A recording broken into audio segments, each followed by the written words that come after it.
I only knew Michelle for a month, but it was truly a month to remember. I first met her when she was carving out a high school bully's eye with a butter knife, and we were more or less inseparable after that. She was a few years older than me, so of course, I fell instantly in love, but I knew deep down we were destined for friendship and little else. I knew this deep down because she made it clear that she was going to die in roughly a month. "Can't love a dead chick," she'd say.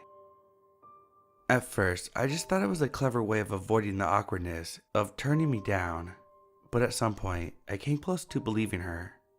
It was just something about her, something extremely free, careless, and unconfined, refreshingly brave and outspoken and honest.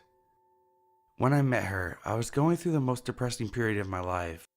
I was constantly bullied and belittled at school. My younger sisters were both hospitalized. Each needed a transplant to survive.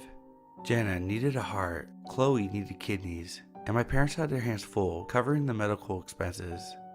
I think we all in our own ways were on the verge of just giving up, just letting go. I was saved by Michelle. I had no doubt about it. If she hadn't shown up when Brett was beating the shit out of me, I would have killed myself that day. I was just so sick of it. Sick of the beating, sick of the abuse, sick of being alone. But Michelle came out of nowhere, threw him into the wall, kicked his nose halfway up his brain, and proceeded to dig his eye out with the aforementioned cutlery. He never touched me again. You'd think she would get into trouble after doing something like that, but it was never reported. Brett claimed it was an accident, that he had crashed his moped. I think he feared that Michelle would kill him if he said otherwise. I, for one, had no doubt she would have. That was just who she was. Michelle never went to school. She said it was because she knew she was gonna die. Why bother with bullshit like school then? No, she was all about enjoying life to the fullest, kicking assholes in the face, fucking over people who fucked over others.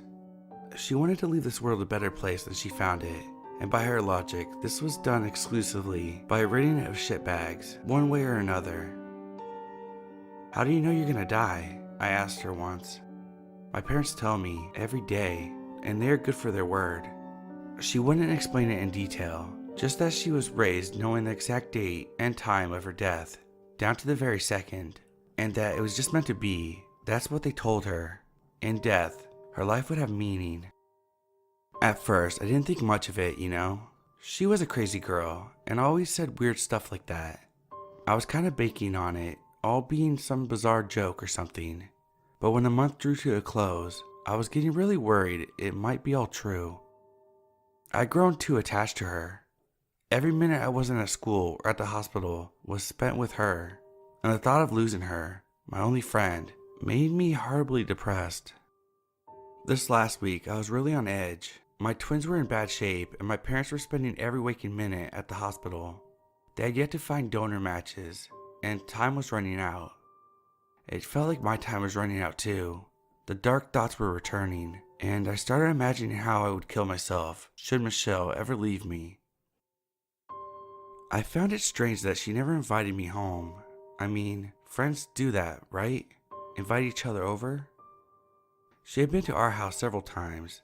She's even crashed on the couch a few times, and we would often watch movies there, raid my parents' liquor cabinet, get wasted, and generally just have fun. But I'd never been to her house, not once. I didn't even know where she lived. So one night, I decided to follow her. What was there to lose, really? Maybe I could get some answers from her parents or something. Some way to explain why she was so convinced that she was dying. Maybe they lied to her. Some sort of cult? A way to form her beliefs into accepting the unacceptable. A way to control her. I stalked her for 30 minutes, lurking in the shadows as she paced down the streets. When she headed to the outskirts, I started getting worried, and when she took the narrow trail through the forest, I was almost having a full-on panic attack. Where the hell was she heading? As far as I knew, there weren't any houses for miles. About halfway into the forest, I suddenly lost her. It was like she vanished without a trace. I walked back and forth, up and down, but there was no sign of her at all. Eventually, I had to give up and return home, my mind growing even darker. I remember the last day like it was yesterday.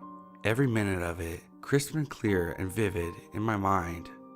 Every scent, every sound, every muscle moving on her perfect face. All those smiles and kind words. Everything. The last day came and went, but I didn't know it was the last day. If I'd known, I would have told her how much I cared for her, how much she meant to me, how much I owed her my life and sanity. Without her, I wouldn't be alive. But I didn't know, and I never told her. I hope she somehow realized it, and that she could see it in my eyes and my actions every day, but I can never be sure. She just acted normal, you know? She was Michelle that day too. Same carefree spirit, the same wild, devil-may-care attitude. We spent the afternoon smoking weed, watching silly cartoons, laughing and enjoying each other's company. But when she left, I knew something was up. I don't know how. I guess there was some detail, some little thing that alarmed me. But having replayed and analyzed that day over and over again in my mind, I can't think of anything. Nothing. But I knew. So I followed her again. This time, I stayed closer, always having her in my sights, always knowing exactly where she was. She was walking considerably slower that night, almost like she knew I was behind her, almost like she wanted me to follow her. The air was cold and crisp, and whenever autumn draws close, I can step outside, take a deep breath, and relive the exact moment when she suddenly turned on her heels to face me. "This is it," she said. "This is the day I die." She walked over to me and handed me an envelope. It was light, but there was definitely something in it. A letter, perhaps. "You will need this." She stroked my hair gently. "When the time comes, you'll know what to do with it." "I don't understand," I said. "Please, let's just leave. Let's just get out of here." She smiled and kissed me on the cheek. If I concentrate real hard, I could still conjure up the smell of her perfume. "This is goodbye," she murmured softly. "But you will come to understand that it was always meant to be." I reached out to hug her when they emerged from the darkness. Two tall figures clad in dark robes, an old man and an elderly woman, their milky white hair flowing gently in the breeze. They had this solemn expression on their face, the kind you see at funerals, an expression of acceptance to sorrow and despair, because it's just a part of life. Michelle pushed me away forcefully, and by the time I regained my balance, it was already too late. Her throat had been slit from either side of her neck, a perfect cross, left to right, right to left. Blood was squirting out, coloring the dull brown of the roadside a deep shade of crimson. The robed couple swiftly stepped back into the shadows, leaving me desperately clutching the lifeless body of Michelle, screaming my lungs out, wailing like an animal into the cold night. The paramedics came out later. I have no idea who called them. She had no ID on her, so they asked a bunch of questions. I didn't know the answers to any of them. She was Michelle, that's all I knew. Her name was Michelle, she was my friend, and she was the best person I've ever met. The ambulance let me ride with her to the hospital, but quickly pronounced her dead. She lost too much blood, they told me. It wasn't my fault, there wasn't anything I could have done, but this didn't offer much comfort. I was devastated, totally broken. The dark thoughts resurfacing once again, this time with much more power than before. "What's in your hand?" one of the paramedics asked. "Does it belong to Michelle?" I glanced at the envelope. It was completely drenched in blood, much like me. And then it suddenly hit me. I don't know what it was, but it was like she told me, "When the time comes, you'll know what to do with it." So without thinking, I just handed it over to him. He sort of held it up, like somehow he could see through it if he got a better angle of it, before he gently opened it. "Well, I'll be damned," he said.